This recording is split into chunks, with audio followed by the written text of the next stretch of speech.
یا اللہ، یا محمد، یا علی، یا فاطمہ، یا حسن، یا حسین، یا وارث۔ اللہم صلی علی محمد وعلی آل محمد وبارک وسلم۔ اسماء ھذا میں اسم اللہ ذات ہے اور باقی اسم اعظم ہیں۔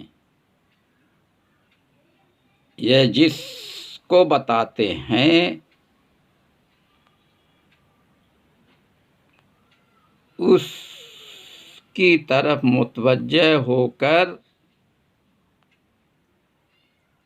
اس کے ارشادات کو سنیں اور ان ارشادات پر غور و فکر کریں۔ اللہ پاک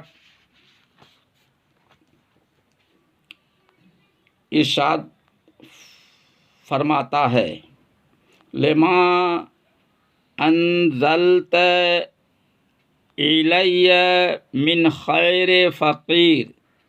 ترجمہ، جو تو نے میری طرف اتارا ان میں سب سے بہتر فقر ہے۔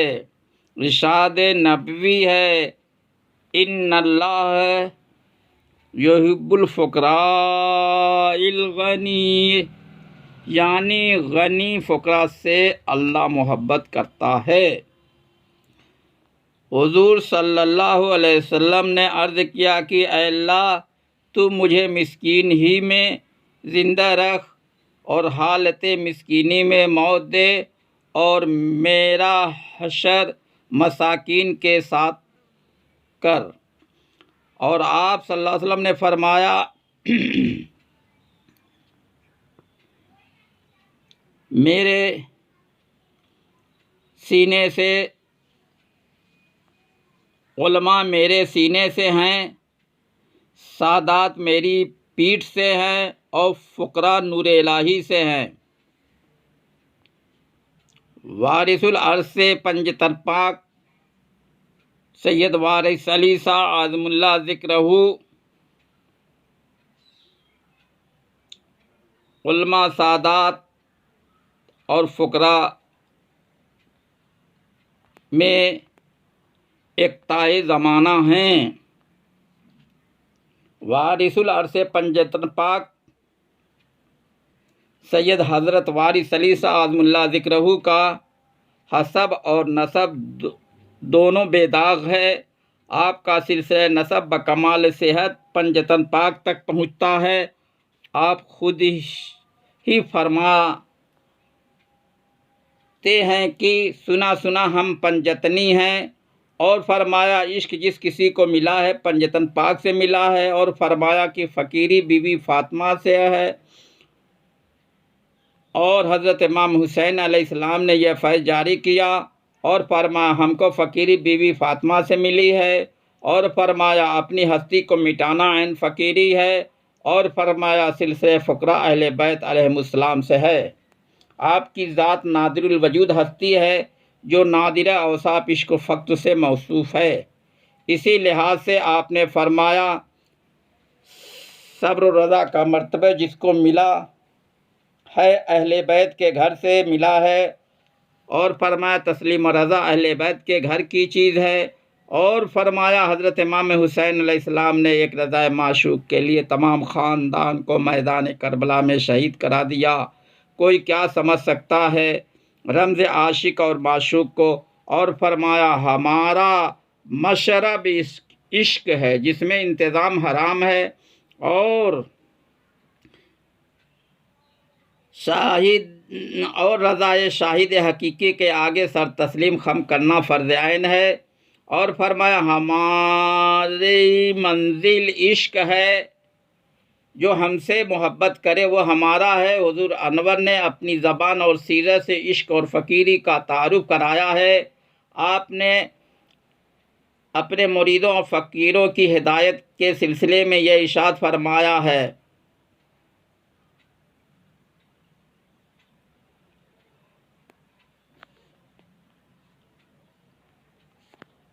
حضور انور کے ارشاداتوں میں سے چند ارشاد یہ ہیں، محبت کرو اور ایک صورت کو پکڑ لو اور کسی کے آگے ہاتھ نہ پھیلاؤ۔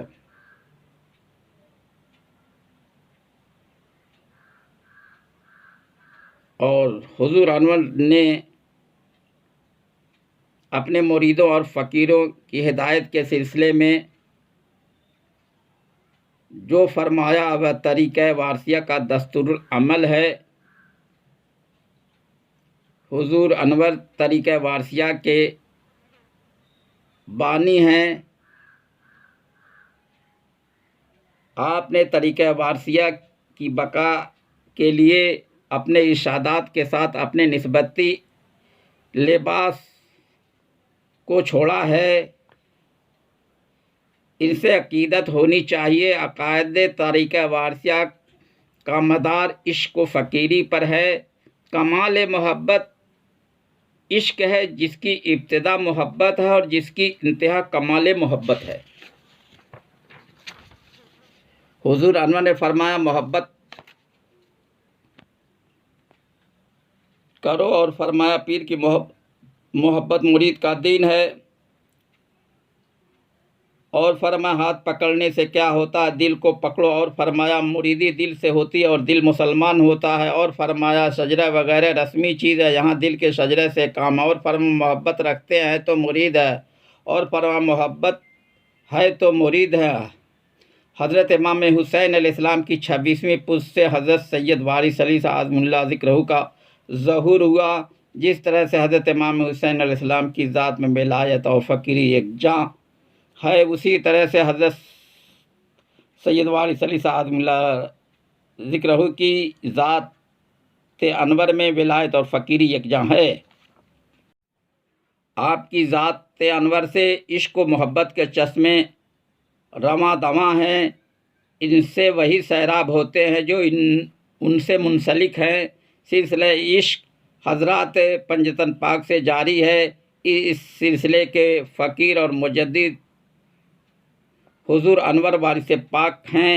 آپ کی ذات اس میں بامسمى سید وارث علی ہے۔ مجدد اور امام کو طریقت جاری کرنے کا استحقاق ہے۔ آپ نے طریقہ وارثیہ کی بنیاد رکھ کر بلا قید مذہب و ملت ہر انسان مرد عورت کو طریقہ وارثی میں داخل فرمایا۔ آپ کے سلسلہ مریدی میں مرید داخل ہوتے ہیں، آپ کے سلسلہ فقیری میں فقیر داخل ہوتے ہیں۔ آپ نے فرمایا جو ہم سے محبت رکھے وہ ہمارا ہے۔ آپ کے فقیر اور مرید آپ سے محبت رکھتے ہیں۔ محبت وارث کے سلسلے میں مریدوں کا طبقہ ہے، عشق کے وارث کے سلسلے میں فقیروں کا طبقہ ہے۔ آپ نے جس کو اپنا فقیری لباس عطا فرمایا وہ آپ کا فقیر کہلا۔ آپ نے بعض کو لباس فقیری عطا کیا اور ان سے فرمایا لو یہی لباس زندگی ہے اور یہی کفن ہے، اور فرمایا فقیر وضع کا پابند ہوتا ہے۔ اشاۃ اللمعات جلد 5 اردو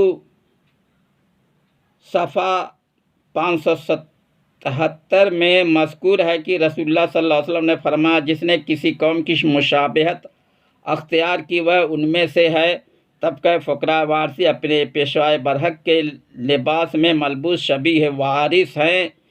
حضرت سید وارث علی شاہ اعظم اللہ ذکر سید فقیر اور وارث ہیں آپ چھلا بند لنگوٹ بند فقیر احرام پوش ہے۔ آپ نے فرمایا جس نے ہمارے فقیر کو خوش رکھا اس نے ہم کو خوش رکھا، اور جس نے ہمارے فقیر کو رنج دیا بلا شبہ مجھ کو رنج دیا، اور فرمائی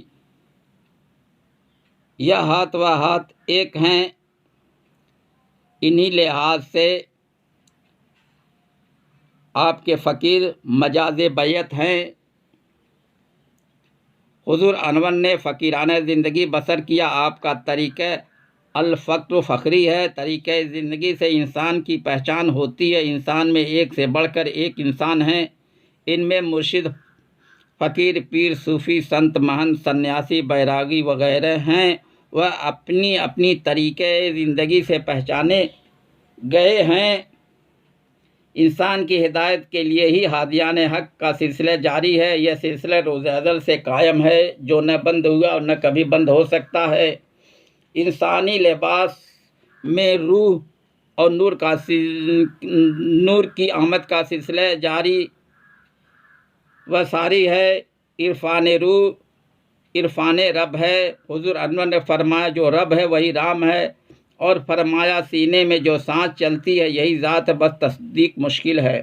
حضور انور تصدیق کرانے میں یکتائے زمانہ ہیں، آپ کے در سے سلسلہ تصدیق جاری و ساری ہے۔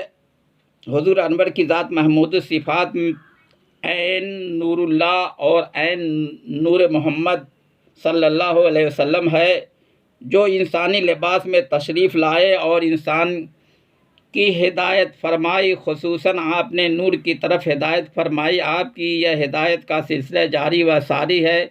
ہدایت چاہنے والے کو ہدایت ملتی ہے۔ آپ نے سانس اور صورت کی تصدیق ان سبھی کو کرائی جو طالب صادق تھے، اس لیے انسان کو چاہیے کہ تلاش حق میں مرشد کامل کے در پر پہنچے اور ان کی طرف متوجہ ہو کر فرمایا کہ یقیناً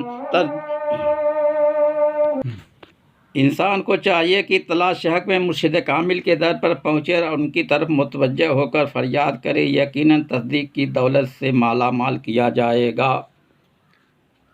فضائل اہل بیت سوال و جواب کے مصنف محمد قاسم نیازی نے غم حسین کے بارے میں یہ لکھا ہے، غم حسین سنت رسول اللہ ہے، حدیث ہے انما الاعمال بالنیات۔ مطلب یہ ہے کہ جس کام میں عمل اچھا نہ ہو مگر نیت اچھی ہے تو اجر بھی اچھا ملے گا، بشرط یہ ہے کہ قرآن و حدیث میں اس عمل کے لیے کوئی صاف حکم حرام یا ناجائز کا نہ ہو۔ اس لیے آل رسول صلی اللہ علیہ وسلم سے محبت کرنے والے محرم میں حضرت امام حسین علیہ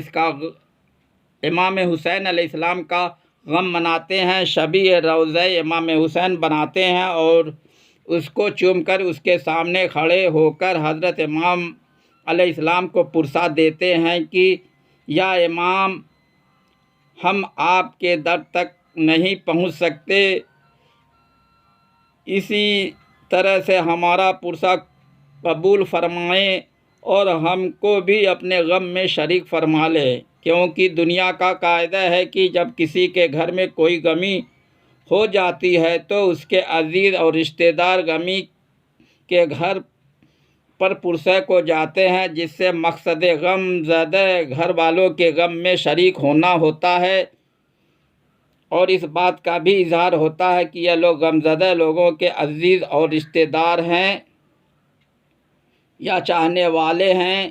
اسی وجہ سے آج تک رسول اللہ صلی اللہ علیہ وسلم اور ان کی آل سے محبت کرنے والے حضرت امام علیہ السلام کا غم مناتے ہیں اور غم پرسی کرتے ہیں۔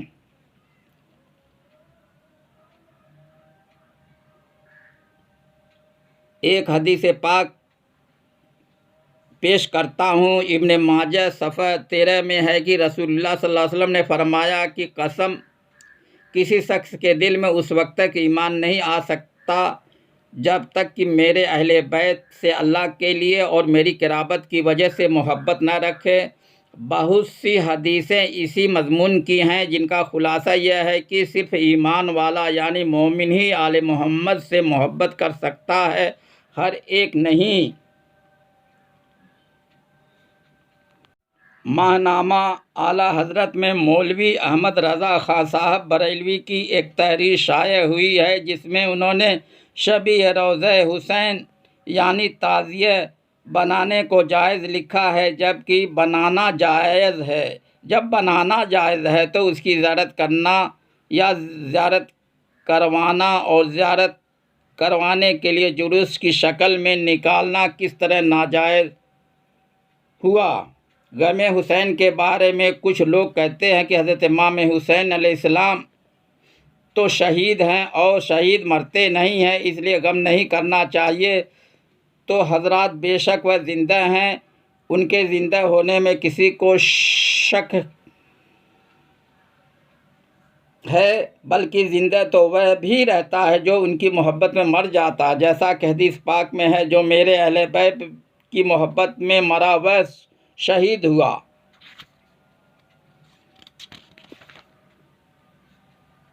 نعوذ باللہ، امام حسین علیہ السلام کی موت کا غم نہیں کیا جاتا، بلکہ ہم امتیوں کے لیے آپ نے جو مصیبتیں اٹھائیں اس کا غم کرتے ہیں، جیسا کہ کسی نے کہا ہے، روتے ہیں مصائب پہ حسین ابن علی کے، ہم زندہ جاوید کا ماتم نہیں کرتے۔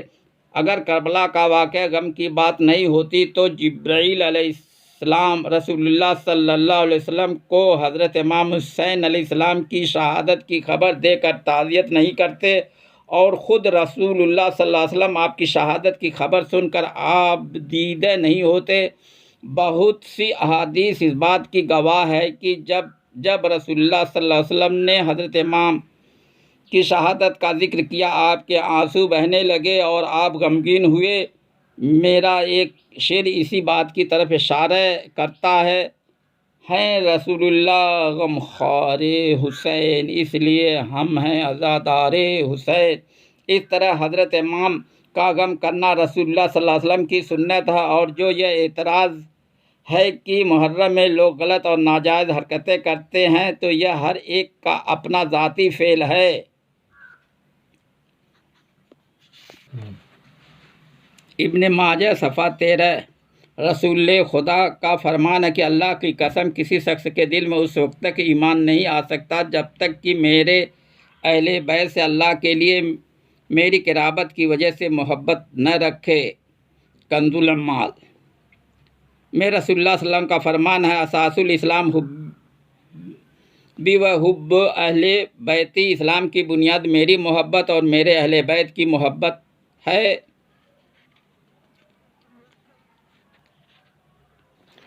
قرآن شریف میں اللہ تعالیٰ اہل بیت کی محبت کا حکم دلوا رہا ہے، قُل لَا أَسْأَلُكُمْ عَلَيْهِ أَجْرًا إِلَّا الْمَوَدَّةَ فِي الْقُرْبَى، یعنی کہہ دیجئے اے محمد صلی اللہ علیہ وسلم کہ میں تم سے اجر رسالت کچھ نہیں چاہتا سوائے اس کے کہ تم میرے اہل بیت سے محبت کرو۔ پارہ 25 سورہ شورى آیت نمبر 22۔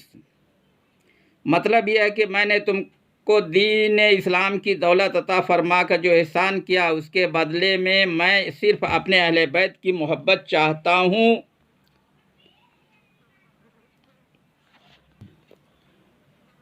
سوال، واقع کربلا کیوں ہوا؟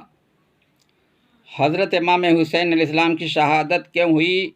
جواب، جب سے دنیا کا عمل وجود میں آیا تبھی سے قربانی کا سلسلہ بھی چلا آ رہا ہے۔ جن کو بھی اللہ نے تاج نبوت پہنایا، ان کی آزمائش فرمائی، کسی کی طوفان کی شکل میں، کسی کو قربانی کے لیے اپنا گلا پیش کرنے کا حکم دے کر، کسی کو آگ میں ڈلوایا گیا، کسی کو قید میں اور کنویں میں رکھا گیا، کسی کی آنکھوں کی بینائی لی گئی، کسی کو مختلف قسم کی بیماریاں دی گئیں، کسی کو سولی پر چڑھوایا گیا۔ مختصر یہ کہ تمام انبیاء سے کچھ نہ کچھ امتحان اور قربانیاں لی گئیں۔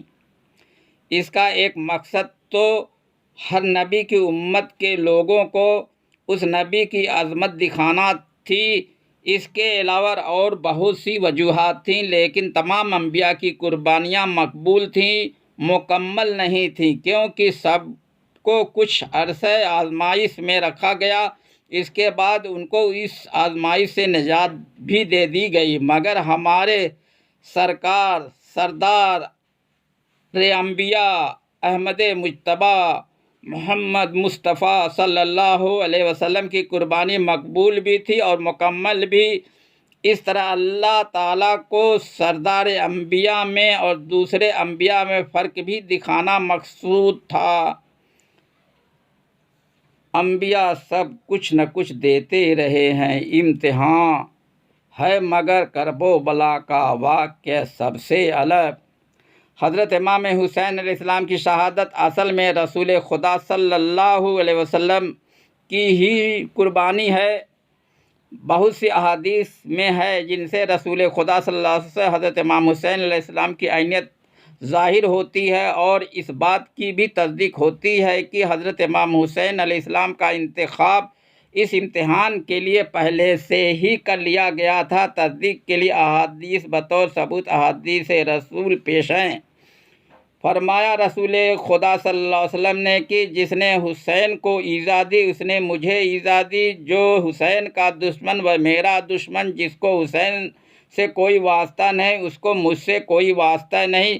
لحمک لحمی دمک دمی بھی رسول خدا نے امام حسین علیہ السلام کے لیے فرمایا ہے، یعنی حسین کا خون میرا خون ہے، حسین کی جان میری جان ہے، حسین میرے جسم کا ٹکڑا ہے، اور جسم کے کسی بھی حصے کو کاٹا جاتا ہے تو پورے جسم کو تکلیف ہوتی ہے۔ ان احادیث سے ثابت ہوتا ہے کہ حضرت امام حسین علیہ السلام اور رسول خدا صلی اللہ علیہ وسلم میں کوئی فرق نہیں تھا۔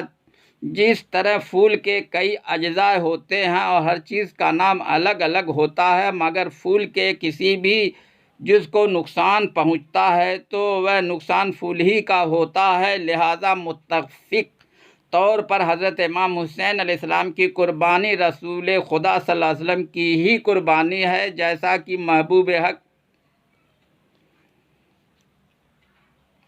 حضرت سعد تقی عرف عزیز میاں نے یہ فرمایا، یقین تھے وہ محمد بزیر خنجر غم، کسی کا وقت شہادت جمال کیا کہیے، کیونکہ اصل میں جو ذات باعث تخلیق عالم و آدم تھی ان پر صلی اللہ علیہ وسلم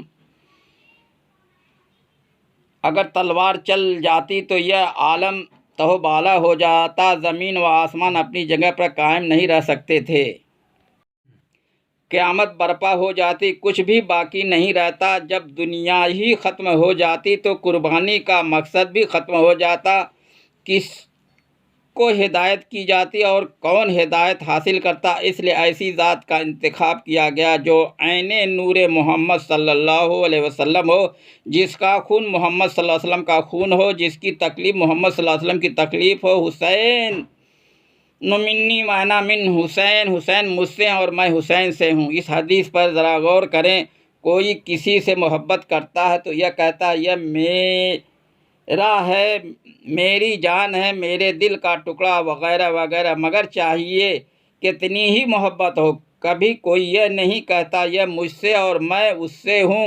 رسول خدا صلی اللہ علیہ وسلم کی اس حدیث کا مطلب یہ ہے کہ واقع کربلا سے پہلے حضرت امام حسین علیہ السلام محمد رسول اللہ صلی اللہ علیہ وسلم سے ہیں، اور واقع کربلا کے بعد لا الہ الا اللہ محمد رسول اللہ کہنے والے اور دین محمدی پر چلنے والے قیامت تک حضرت امام حسین علیہ السلام کی قربانی کے صدقے میں قائم رہیں گے۔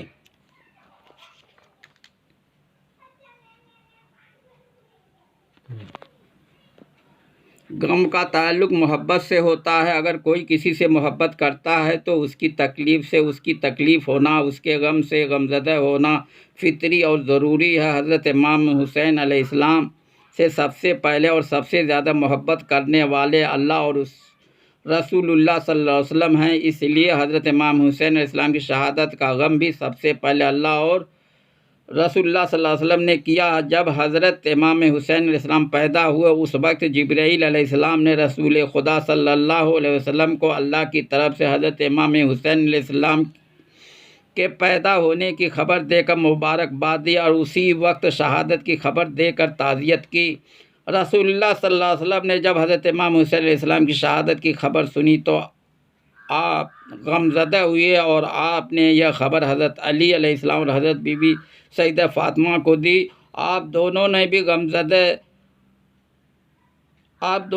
بھی غمزدہ ہوئے اور بی بی سیدہ فاطمہ نے فرمایا مجھے اس کا غم نہیں ہے کہ یہ امت کی بخشش کے لیے جان دیں گے، بلکہ اس کا افسوس ہے کہ اس وقت ان کا رونے والا کوئی نہ ہوگا۔ رسول اللہ صلی اللہ علیہ وسلم نے فرمایا بیٹی، اللہ تعالیٰ نے تمہارے لخت جگر پر رونے کا انتظام قیامت تک کے لیے فرما دیا ہے، ان پر قیامت تک رویا جاتا رہے گا۔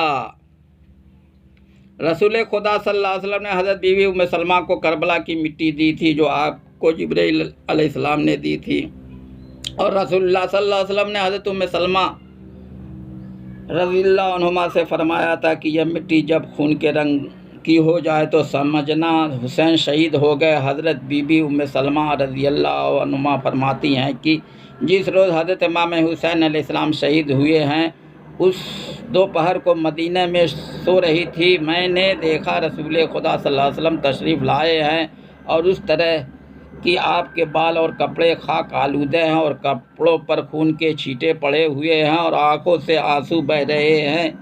میں نے پوچھا یا رسول اللہ یہ کیا حال ہے؟ آپ نے فرمایا میں حسین کی قتل گاہ کربلا سے آ رہا ہوں، آج میرا حسین بھوکا پیاسا کربلا میں شہید کر دیا گیا۔ حضرت بی بی ام سلمہ فرماتی ہیں میں گھبرا کر اٹھی اور اس مٹی کو اٹھا کر دیکھا جو رسول خدا صلی اللہ علیہ وسلم نے دی تھی تو اس مٹی کو خون کے رنگ میں پایا، مجھے یقین ہو گیا کہ حسین شہید ہو گئے۔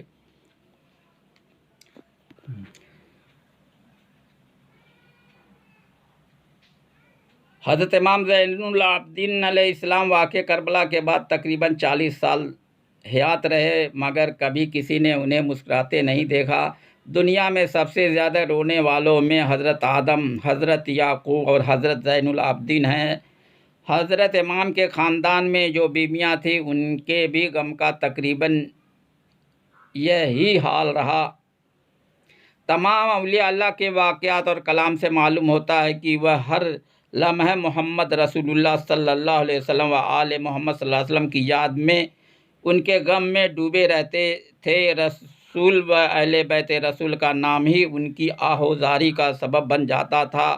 اس آہوزاری کے لیے کسی مہینے، کسی دن یا وقت کی قید نہیں تھی۔ حضرت بابا فرید گنج شکر کے واقعات میں ہے کہ جب آپ حضرت امام علیہ السلام کا ذکر سنتے تھے یا کرتے تھے تو روتے روتے بے ہوش ہو جاتے تھے۔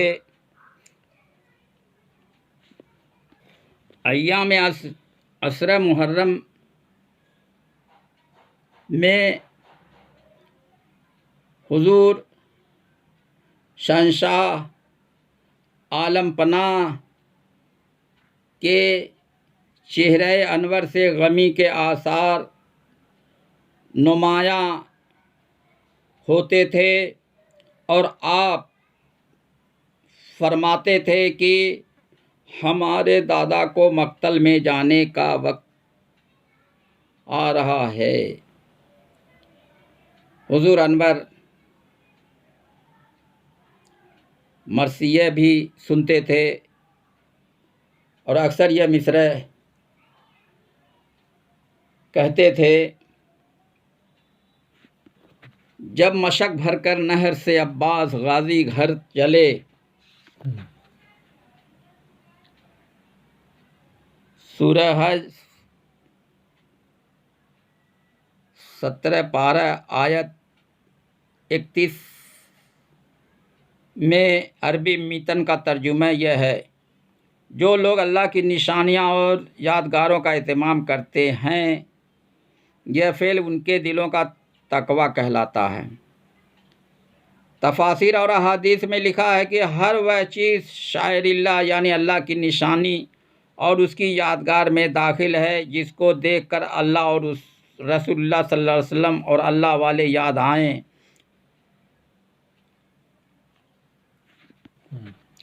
حضرت عمر رضی اللہ عنہ نے فرمایا، اگر علی نہ ہوتے تو عمر ہلاک ہو جاتا۔ یہ جملہ حضرت عمر رضی اللہ عنہ نے اپنی حیات میں تقریباً 33 بار فرمایا ہے۔ ایک بار حضرت ابو بکر رضی اللہ عنہ اپنے خلافت کے زمانے میں ممبر پر خطبہ دے رہے تھے تو حضرت امام حسن علیہ السلام آئے، ممبر پر چڑھ گئے اور فرمایا، نیچے اتر آؤ، یہ میرے باپ کا ممبر ہے۔ حضرت ابو بکر نے فرمایا، خدا کی قسم آپ سچ کہتے ہیں، یہ آپ کے باپ کا ہی ممبر ہے۔ پھر امام کو گود میں بیٹھا لیا اور رسول خدا صلی اللہ علیہ وسلم کو یاد کر کے رونے لگے۔ حضرت عمر رضی اللہ عنہ اپنے خلافت کے زمانے میں جو مال غنیمت تقسیم فرماتے تھے تو امام حسن اور امام حسین علیہ السلام کو زیادہ مال دیتے تھے، اپنے صاحبزادے عبداللہ کو کم دیتے تھے۔ ایک بار ان کے صاحبزادے عبداللہ نے سوال کیا کہ امامین علیہ السلام کے مقابلے میں ان کو مال کم کیوں دیتے ہیں؟ ان پر حضرت عمر نے ان سے فرمایا، تم ان کی سی ماں، ان کا سا باپ، ان کا سا دادا اور ان کی سی دادی نہیں رکھتے؟ جو واقعہ امام حسن کا حضرت ابو بکر رضی اللہ عنہ کے ساتھ ہوا تھا، ویسا ہی واقعہ حضرت امام حسین علیہ السلام کا حضرت عمر کے ساتھ ہے۔